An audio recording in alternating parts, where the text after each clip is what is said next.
Olá, amigo e amiga internauta de todo o planeta Terra. Um dia difícil, né, para todos os gremistas. Uma eliminação improvável, mas nada injusta, apesar de um pênalti que, na minha opinião, existiu e nos foi omitido. E obviamente mudaria totalmente o jogo. Mas no frigir dos ovos, né, olhando a atuação do time, as nuances do jogo, não dá para dizer que foi injusto, assim, que foi um crime, que o Atlético achou os gols e que o Grêmio fez por merecer, mas futebol é futebol. Não.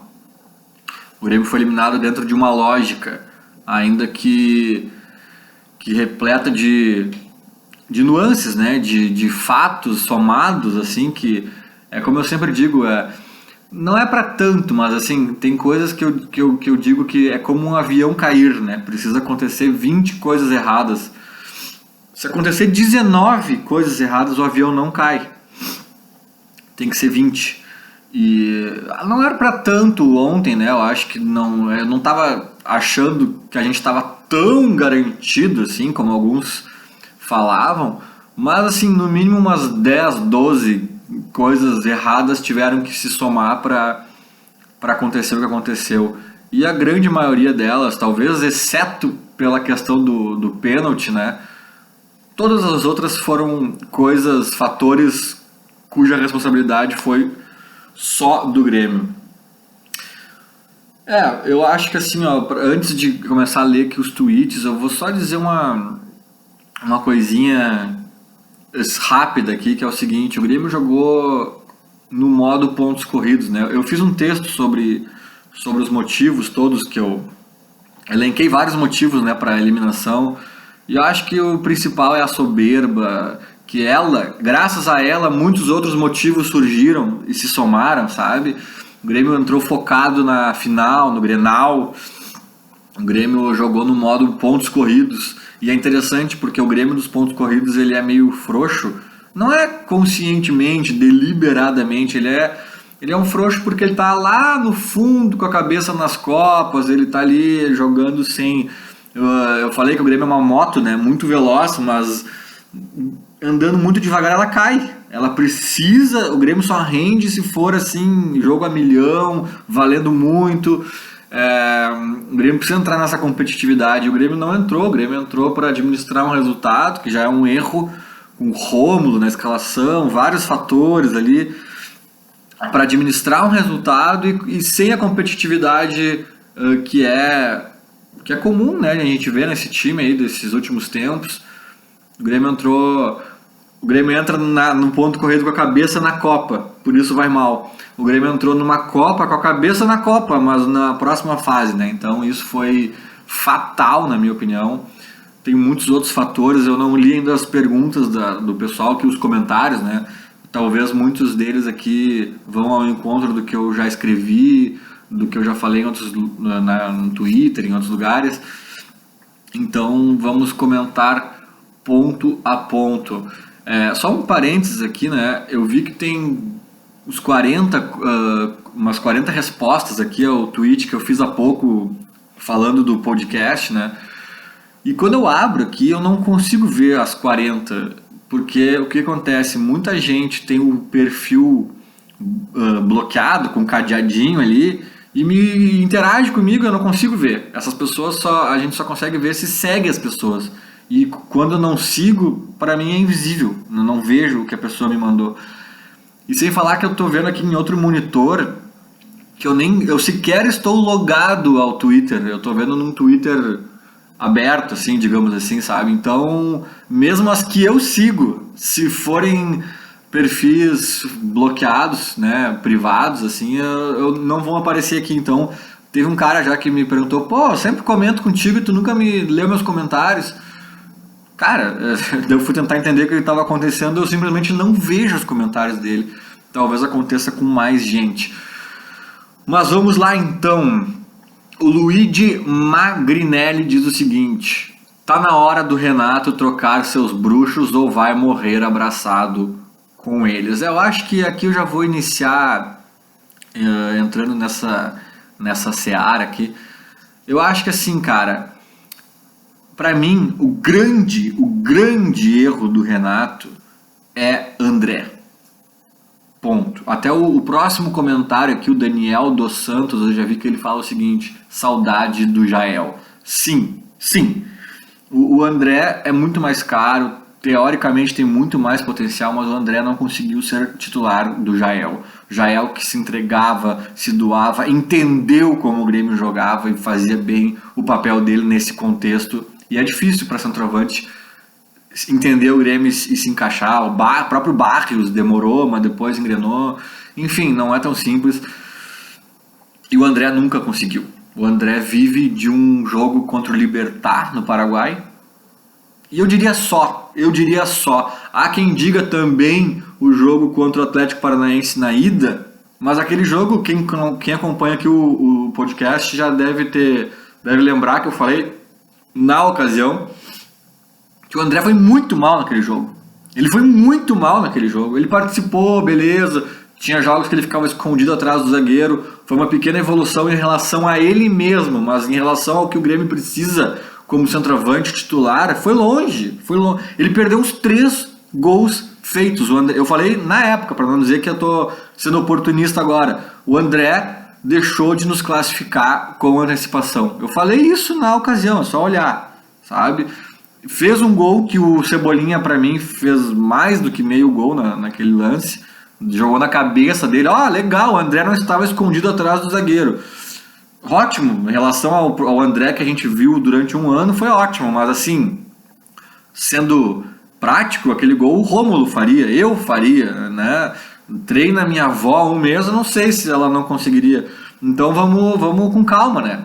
O André vive do quê? De um bom jogo. Esse sim foi bom mesmo lá contra o Libertad. Gols importantes, difíceis até. Mas e aí, cara? Aí a gente bota o Tardelli, 2 jogos ele vai mal. O Tardelli foi mal contra o Palmeiras, né? Beleza, então vamos voltar a escalar o cara que tá indo mal há um ano. Se o Tardelli foi mal 2 jogos, não dá o Tardelli então. Bota aqui o André. Cara, a gente não tá falando assim, o Tardelli pode ser ótimo, o André tá sendo apenas bom. O Tardelli tá aqui, ó, ele tá indo muito mal, menos do que bom, então deixa o André. Não, o André é péssimo, o Tardelli, vamos considerar que seja péssimo, até nem sei se é pra tanto. Só que o Tardelli jogou 1, 2, 3 jogos, cara. E quantos ele jogou com o time titular, que tem um passe mais qualificado chegando para ele, um entrosamento melhor do time? Quantos ele jogou de fato com o time titular? Muito poucos. Alguns até nem foi tão mal, sabe? Então, beleza, eu também acho que o Tardelli ainda não desembarcou no Salgado Filho, de fato. Mas, cara, a gente vai ficar um ano insistindo com o André. Então dá assim, 5 jogos pro Tardelli no time titular, nos jogos importantes, os jogos principais da temporada. Dá 5 jogos pro Tardelli. Se ele for patético nos 5, a gente ainda pode discutir quem é o titular, né? Porque não vai ser nada muito menos do que o André vem sendo. Agora, se ele for razoável para bom, para médio, para não sei o que, cara, já abocanha a titularidade, né? Essa é a verdade. Então, até assim, eu só discordo um pouco, talvez, de quando o Luigi fala em bruxos no plural. O pessoal reclama do Cortez. Eu não acho o Cortez tão horrível ainda, que obviamente eu vejo as suas limitações. O próprio Léo Gomes, que se machucou e se era ruim com ele, pior sem. Eu também não acho. O Léo Gomes até acho melhor que o Cortez. Eu acho um bom lateral, nada demais, mas bom pro padrão do mercado, assim, pro cenário nacional. O Léo Gomes tá ótimo, assim, tá ótimo, não, tá bom, sabe? Não tem grandes coisas melhores. Mas isso é longe de ser bruxaria, isso é o que tem, né? Gostemos ou não, aí reclama com a direção. Então, o Paulo Vitor, que também é alvo de muitas críticas, eu mesmo fiquei em dúvida se o segundo gol não era defensável, mas principalmente achei a atuação dele nos pênaltis muito estranha. Ele ficou se mexendo de um lado para o outro em cima da linha. E aí, cara, se vocês observarem de novo, os pênaltis foi assim, foi nítido. Eu percebi isso lá pelo segundo, terceiro já. Ele fez até o quinto, a mesma coisa. que ele ficava se mexendo de um lado para o outro, os atacantes esperavam, os cobradores, né, esperavam ele, quando ele começava a ir para um lado, tocava no outro, no contrapé, acabou a gol. Eu achei até meio amadora, vou te dizer, sabe, uma análise rápida e distante aqui, mas eu também entendo que o Júlio César não é essa bola toda, ele não é a seleção brasileira, ele não é sequer um Marcelo Groy, que também tinha seus dias ruins, né? E para mim o Júlio César é de um nível muito semelhante ao do Paulo Vitor. Talvez o Júlio César possa até ser um cara melhor, porque é mais jovem, pode estar em evolução. Ele talvez também esteja num momento melhor que o do Paulo Vitor, isso eu posso concordar. Agora, eu já acho que mudar goleiro é uma coisa mais radical, sabe? Não sei se o Paulo Vitor chegou aí tão mal assim a esse ponto. E como eu disse, o reserva não é alguém que, meu Deus, nós estamos colocando o novo Dida no gol, no banco. Não é o caso. Então, assim, eu entendo que é uma mudança mais radical. Laterais, já falei, é o que tem. Várias posições é o que tem. O Rômulo, eu discordei completamente né, colocar o Rômulo ali é jogar para segurar o resultado, é chamar o Atlético pro teu campo, fora que ele não tem a qualidade necessária para eu acho o Rômulo um cara que é no máximo bom reserva, já falei 1000 vezes, para entrar em contextos específicos, não para sair jogando. Discordo, mas cara, é episódico e tal. Para mim, o grande erro do Renato se chama André, sabe? Até não, esse eu não considero um erro da direção. Quando contrataram, eu achei uma boa aposta. É um cara que já mostrou em outros momentos, em outros clubes, algum talento, mas não rolou. Valeu, ótimo reserva também para entrar no Brasileirão, no meio de rodadas de Copa. E só, cara, acabou, sabe? A gente tá perdendo tempo com o André ali. Enfim. Aí, seguindo aqui, o Vinícius Moraes diz: o que mais irrita é todos falarem a mesma coisa aqui e eles lá dentro não verem isso. Quando há uma divisão no assunto, tudo bem. Agora, nesse caso, ninguém mais suporta o André, Rômulo e os caras insistem, igual insistiram com o Bressan. Resultado, mais uma eliminação. Concordo com o Vinícius aqui, eu acho que tem uma insistência meio inexplicável, assim. O Rômulo, eu também já disse, né, que pra mim não tinha que ter fardado, é um cara, enfim, totalmente de elenco, assim, para ser muito mais coadjuvante do que o Renato do que né, teria que ter uma importância muito menor do que o Renato tá dando para ele.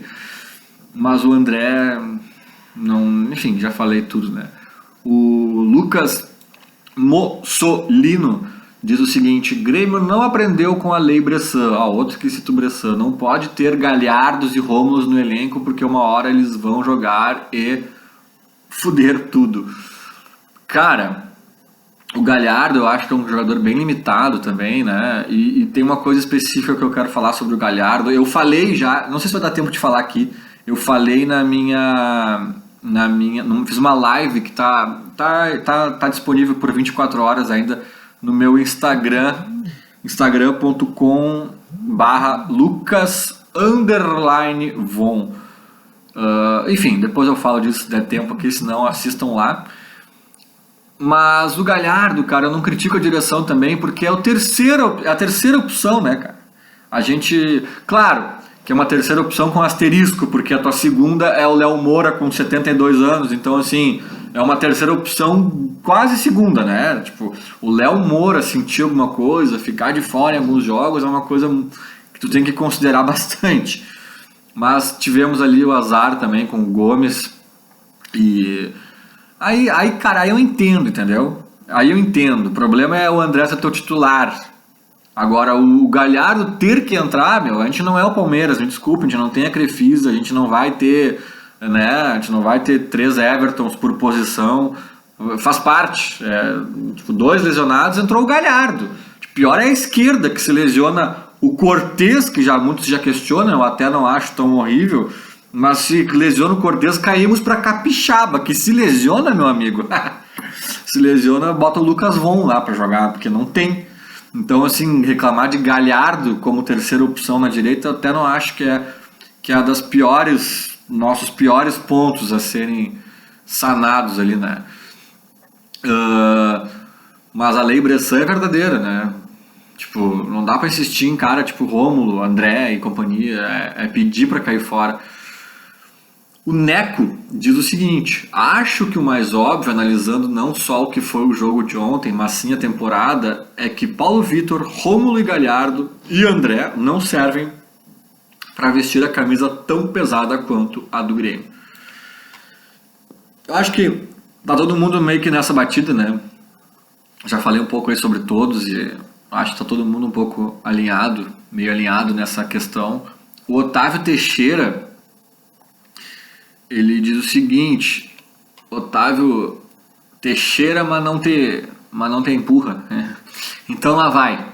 Alguém tem que meter o pau na direção um pouco. O fato de manter uns jogadores medíocres no elenco não pode ocorrer. Como ano passado, Bressan, esse ano, Galhardo e Rômulo já custaram 2 eliminações. E tem o André também. Cara, mais um que vai na mesma batida. Pelo visto, Galhardo e Rômulo estão meio unanimidades aqui. Eu até me surpreendo um pouco com o Galhardo estando nessa lista de 2 atletas meio perseguidos, meio bodes expiatórios da eliminação, né? Porque o Galhardo é limitado, mas eu não sei se ele fez uma partida tão horrível ontem. Assim. Ele fez uma partida dentro do que ele pode oferecer, que não é muito. Mas não sei se ele falhou gravemente. Acho que talvez num dos gols ele tenha, né, feito uma marcação meio frouxa. Mas enfim. Inadmissível. O Rodrigo diz o seguinte: inadmissível ter Galhardo e Rômulo no elenco do Grêmio. Jogador ruim em algum momento vão jogar. E ontem jogadores ruins em alguns momentos vão jogar. E ontem nos fudemos com eles em campo. Daí o Antônio responde ao Rodrigo: esqueceu o André. Então o Gaúcho diz o seguinte: infelizmente ou não, estamos mal acostumados. Esses anos de glórias recentes nos fizeram perder a noção de que futebol é perder e ganhar. Todavia, é certo que o futebol que estamos jogando está muito abaixo do habitual. Sim, está abaixo. E Gaúcho, é o seguinte, cara, eu acho que tem uma coisa aqui que é o seguinte, ó. Pensando bem sobre o que tu tá dizendo, claro que futebol é perder ou ganhar, eu já pensei se a gente não tá meio mal acostumado. Mas eu vou te dizer, se a gente perdesse pro Palmeiras, empatasse lá, ou fosse 1-0 para nós lá e a gente perdesse nos pênaltis, eu acho que o pessoal ia estar um pouco chateado, é claro, mas assim, tudo certo, gente. O Palmeiras é um grande time, um baita elenco, a gente bateu de frente, não deu. Futebol é perder e ganhar. Agora, com a vantagem que a gente construiu na arena, que poderia ter sido, no mínimo, o dobro, né? Se a gente tivesse feito gols imperdíveis, digamos assim. E com a atuação do Grêmio lá, tipo assim, o Atlético Paranaense não nos amassou, não foi assim, implacável, meu Deus, nos surpreendeu, não, a gente perdeu para nós mesmos, sabe? Uma classificação que estava na mão para jogar um Grenal histórico, para, enfim, né? Então eu acho que não é uma questão de estar mal acostumado, eu acho que esse tombo foi grande mesmo, sabe? O Pedro Cronenbauer diz o seguinte: comenta sobre a falta de estratégia do Grêmio, tratou uma decisão como um jogo qualquer do Brasileirão. Foi mais ou menos o que eu falei. Sem Everton e Michael, não propomos alternativas e fomos a campo sem atitude e futebol. Nosso departamento de futebol está devendo muito, seja em contratações, seja em inteligência. Concordo com o Pedro, o Grêmio ficou desnorteado, com apenas porque, né, são 2 caras muito importantes, sobretudo o Cebolinha, mas com apenas 2 desfalques o Grêmio ficou destroçado, sendo que dizem, né, eu não sei bem, essas informações tem que ver também, dizem que o Atlético Paranaense tinha 11 desfalques, aí tu tem que ver também quem são os 11, né. Daqui a pouco os caras estão contando uns loucos que não jogam há 3 anos, que, né, o Gabriel, nosso zagueiro aquele, o levantador de taças, sabe? Ou os caras que são 19º reserva, então, não sei, mas igual é um número expressivo, né, 11, que sejam 6 caras que estavam ali mais sendo usados e tal, já é muito pesado, e a gente com 2 acabou o time, então realmente foi inaceitável. O Jonathan Cunha diz que fomos o único dos finalistas que jogamos de reservas no fim de semana, e dos 4, o que menos pegou na bola. Tá na hora de repensarmos esse planejamento? Não. Não. Isso sim é oportunismo, não estou dizendo que o Jonathan está sendo. Mas se alguém, até porque ele perguntou, né? Mas se alguém bradar algo nesse sentido, eu vou considerar oportunismo. Ou na melhor das hipóteses, uma miopia, uma análise míope da situação, porque o Grêmio já ergueu 2 canecos fazendo isso, né? E inclusive a gente perdeu o Cortez esses tempos num jogo importante, porque ele tinha sido o único titular em campo no Brasileirão, porque o Capixaba estava suspenso, né? Não tinha outro para botar. Então, te dizer, o Inter chegou perto de matar o Flamengo até os, acho que 30 e poucos do segundo tempo. Lá no Maraca estava 0-0, o Inter uma proposta conservadora, mas dando certo até então. Até mesmo depois de tomar os 2, conseguiu fazer 1-0 no Beira-Rio, o jogo chegou a ficar um pouco perigoso e tal. Beleza, perdeu, deu a lógica, mas o Flamengo é mais time que o Inter, né? Muito mais time. Agora eu acho que o Flamengo, contra o próprio Emelec, eu vou dizer para vocês, o Flamengo cansou em alguns momentos dos 180 minutos, muito em virtude dessa não poupada aí. Tomara que isso seja bom pro Grêmio, inclusive, nos nossos duelos ali. Tomara que eles sigam alucinados com o Brasileirão, estão lá no topo, que se envolvam, que não poupem, porque isso uma hora a conta vem. E mesmo que não venham lesões, ela vem com um time mais cansado em campo, um time que está esgotado, um time que às vezes está todo mundo, ninguém está lesionado, mas está todo mundo a 70% da sua plenitude física, e o outro time a 100, 90, faz a diferença, sabe? Acho que até mais para isso do que para evitar lesões, que também evita, né? Um desgaste muito continuado ali aumenta a chance de lesão, mas sobretudo os caras têm que estar mais plenos na hora que importa, sabe? E acho que não tem nada a ver. O Inter não poupou porque não teve uma maratona tão intensa ali, e era um jogo uma vantagem boa, mais tranquila, entre aspas, né? Dois jogos em casa, a logística também facilitou, vários fatores, ainda assim poupou 2 ou 3, né? Não foi o time reserva inteiro, mas ainda assim poupou 2 ou 3. Então não tem nada a ver isso aí. E o Felipe Vidalete diz assim: se o Léo Gomes não puder jogar pela Libertadores, o que acha de Paulo Miranda na lateral direita? Ele chegou a fazer essa função na Sul-Americana de 2012 com o São Paulo e na Recopa contra o Independiente. Eu realmente não lembro dele jogando ali. Eu sei que o Kahneman já teve passagens na lateral na sua carreira ali, que é uma alternativa principalmente para um setor que a gente só tem 2 caras, né? Mas o Paulo Miranda não lembro. Eu não consigo visualizar muito bem ele fazendo esse papel. Mas uma coisa que eu sempre achei que o Grêmio poderia fazer em alguns momentos é jogar no 3-5-2, sabe? O David Braz é um bom zagueiro. Às vezes a gente fica, né, com posições, com improvisos ruins, Rômulo, não sei o que. Cara, põe 3 zagueiros, sabe?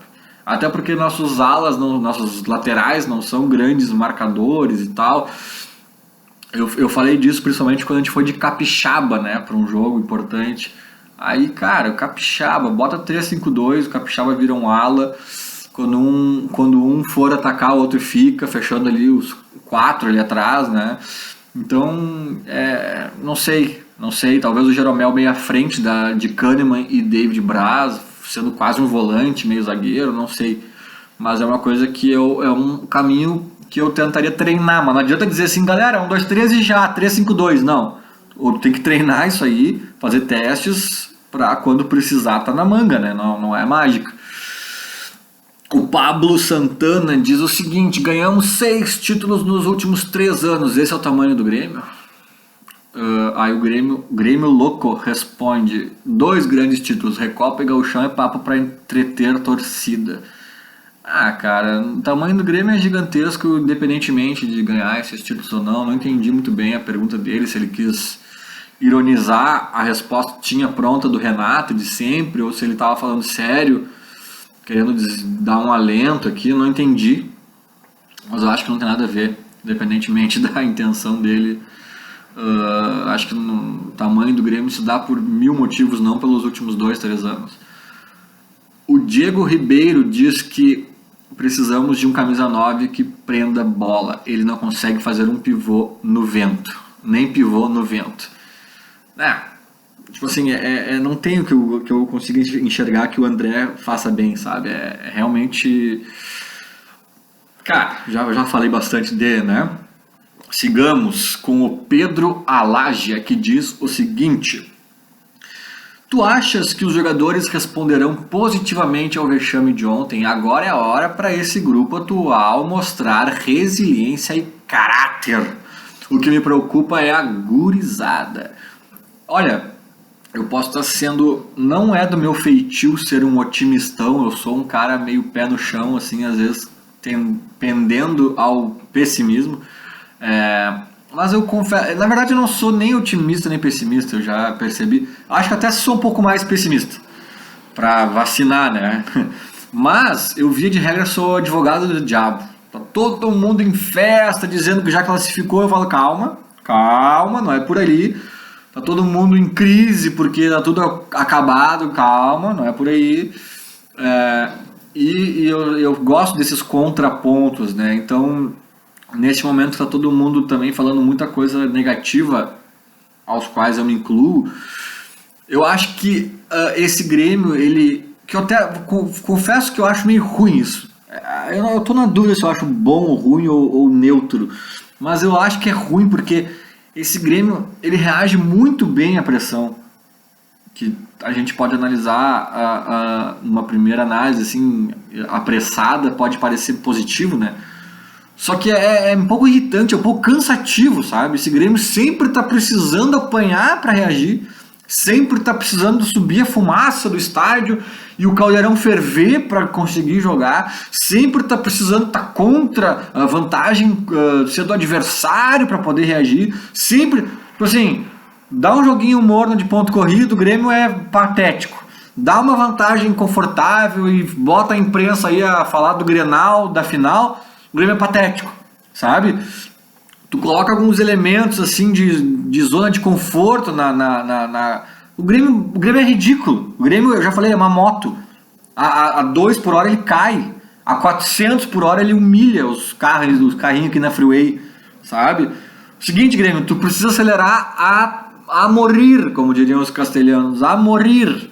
O Grêmio acelera a morir e passa por todo mundo. O Grêmio vira um jogo no Pacaembu histórico. Agora o Grêmio é o seguinte, tá 2-0 já, vai ali, dá uma voltinha e vem, o Grêmio cai da moto, tá ligado? O Grêmio no ponto corrido é patético. Até não vou dizer patético, o Grêmio nos pontos corridos é insosso, é mole, não salta aos olhos ver o Grêmio jogando nos pontos corridos. E é isso, entendeu? Que dá uma luz de otimismo aqui, né, nessa pergunta, porque eu acho que sim, o vexame de ontem pode fazer com que eles respondam positivamente. Porra, eu acho que o Grêmio cresce na Libertadores depois dessa vitória. O Grêmio cresce, até porque não vão ter dois Grenais explosivos no meio da tabela ali para incomodar. O Grêmio está mais focado só no Flamengo, tudo certo. Mas principalmente pela surra que eles tomaram, porque esse time é assim. Esse time virou contra o Palmeiras porque tinha tomado 1-0 na Arena, sabe? Se tivesse feito 1-0 na Arena, era capaz de tomar a virada lá. Esse time só perdeu para o Atlético Paranaense porque virou contra o Palmeiras. Se tivesse caído fora da Libertadores, eu tenho certeza que o Grêmio estaria na final da Copa do Brasil. O Grêmio é assim, ele é reativo, ele precisa... É bom porque às vezes na dificuldade o time de fato consegue reagir, nem todos conseguem. Então isso tem um lado bom. Só que, cara, sempre precisa... Sabe, o Grêmio é aquele condomínio que precisa ser assaltado pra botar uma grade. Aí os caras precisam ver os caras pulando a grade pra botar uma grade elétrica. Aí precisam ver os caras fazendo não sei o que pra botar alarme. Cara, sabe, é muito reativo, assim, isso é um pouco cansativo. Sempre precisa apanhar pra poder depois dar uma resposta, sabe? Não sei. Eu acho que esse Grêmio, ele é meio nessa linha, né? O Caobo, sei lá, aqui o arroba é Luiz Fernando, não sei das quantas, diz o seguinte: Quando a fórmula do Renato de tentar recuperar jogadores vai ficar saturada? É hora de buscar nomes de mercado? Sinceramente, o Renato tem esse dom, mas eu acho que o time do Grêmio ele tem esse dom. O time do Grêmio atual, inclusive, por muitos méritos do Renato. Mas assim, eu não sei se o Cortez, que era um cara que estava com uma carreira ali, já teve bons momentos, foi até de seleção, já Botafogo, aí ele foi pro São Paulo, aí não foi tão bem, aí começou a cair, aí não sei o que, aí o Grêmio interceptou o Cortez, que estava se acertando com o Náutico. Não sei se você sabe, o Náutico, sei lá em que divisão estava na ocasião, mas o Grêmio resgatou um Cortezinho que foi campeão da América, campeão da Copa do Brasil. Não, na Copa do Brasil ainda não, né? Foi o Marcelo Oliveira. Mas enfim, campeão da América. Eu não sei se assim, nossa, o Renato chegou lá, injetou ânimo no Cortez, ele não sei o que. Um pouco sim. Mas outro pouco, cara, é ter o Luan ali distribuindo o jogo, é ter o Michael, é ter não sei quem, ter o Jeromel e Kahneman ali jogando com ele ali atrás, sabe? É ter o Groy pegando aquela bola em Guayaquil, é ter... Aí, claro, né, o Cortez vai receber 3 bolas, vai errar 2, na terceira ele consegue cruzar, tá lá o Barrios. Então, assim, cenários bons ajudam as individualidades e ruins afundam. Eu sempre digo isso, lá por 2016, que o Luan começou a voar de uma forma inacreditável no Grêmio. Se tu coloca o Luan no Inter, o Luan afunda. O Luan é pior do que este Luan agora que foi bancado no Grêmio. O Luan, eu dizia isso na época, sem saber que o Luan ia passar por essa crise técnica toda, e física até mesmo, né? E se tu colocasse o Valdívia, que não é nada demais, era pouco pica, não sei o que, era muita ladainha para um cara que eu também dizia, cara, o Luan é melhor que o Valdívia. Eu dizia isso na época e eu era criticado, eu dizia, o Luan é um Valdívia melhorado que não tem Instagram. Eu até fui mal nessa, porque não é um Valdívia melhorado, é um Valdívia muito melhorado. Mas o Instagram, um pouco pica, não sei o que... Só que, cara, eu tinha ciência disso, o Grêmio tava encaixadinho, voando quando o Renato chegou, né? E o Inter foi rebaixado, nada dava certo, batiam cabeça. Então isso ajuda muito as individualidades. Não sei se o Renato tá recuperando.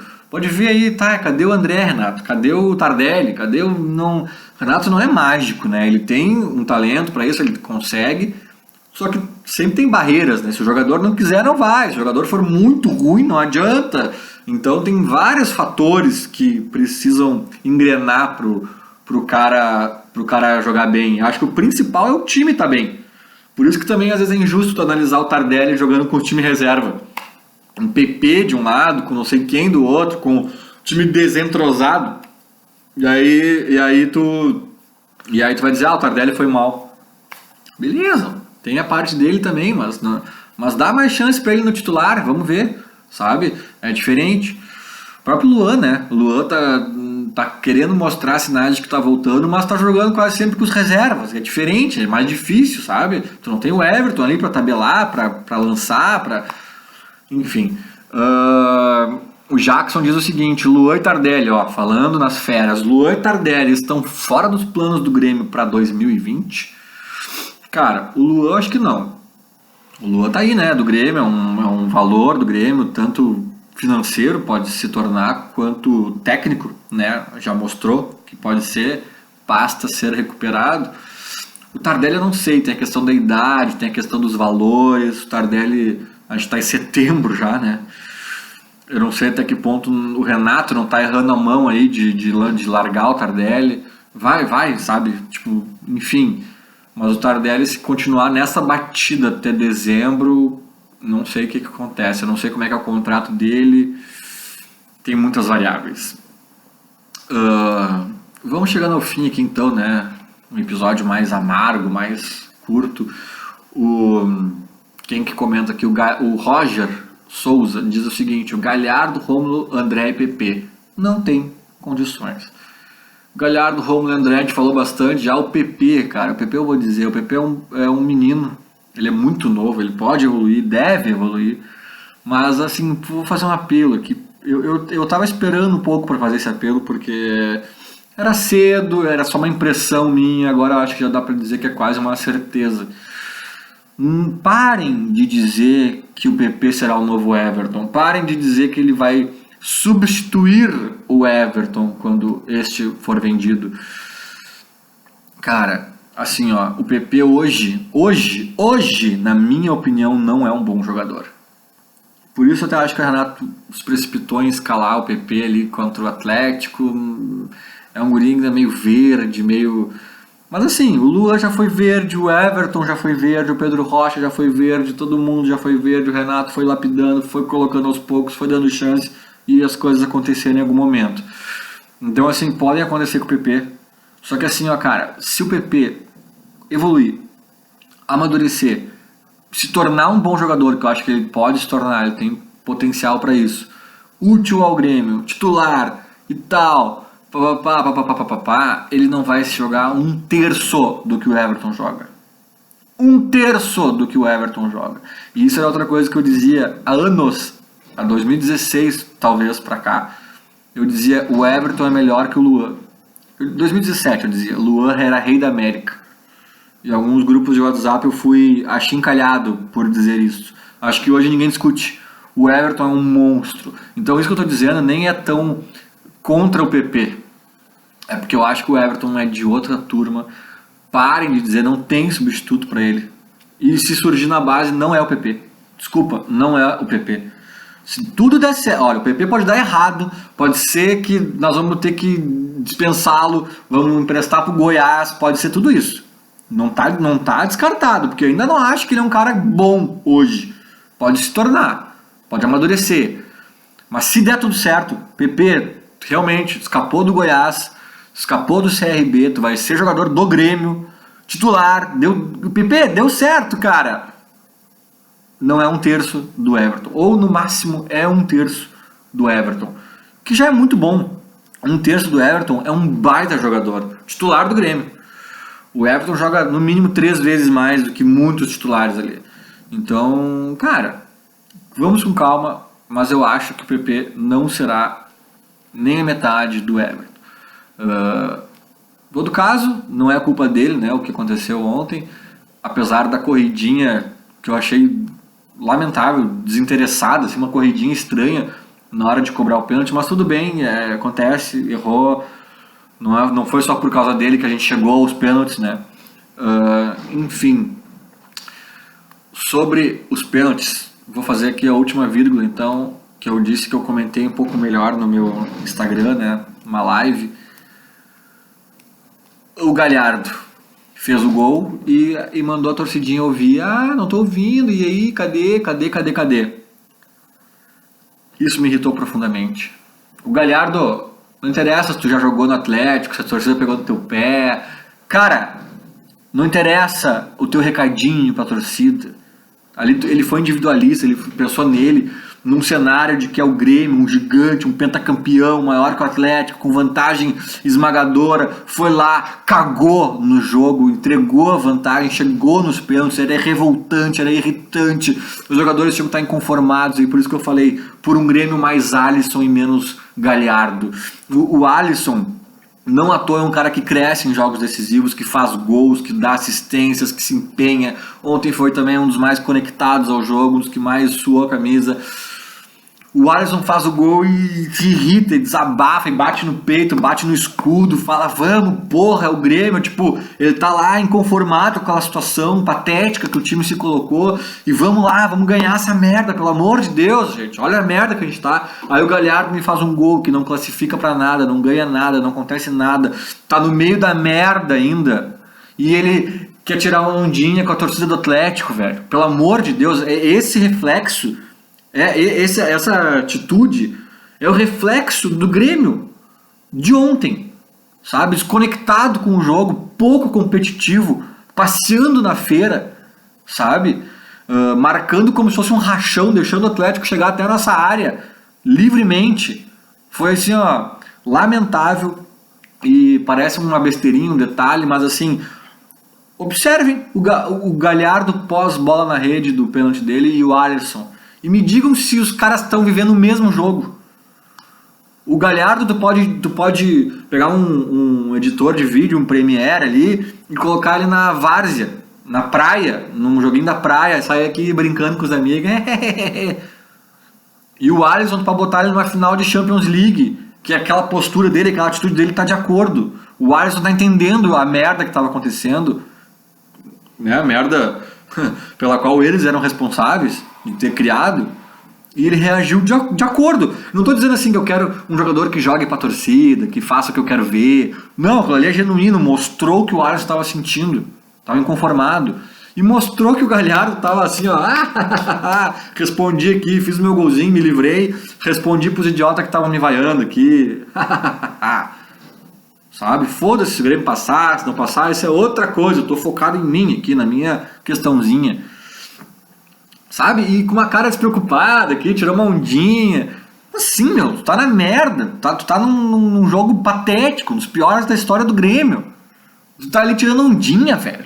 Não, né, velho? Não. E esse foi o reflexo do time inteiro, praticamente, durante os 90 minutos de Curitiba.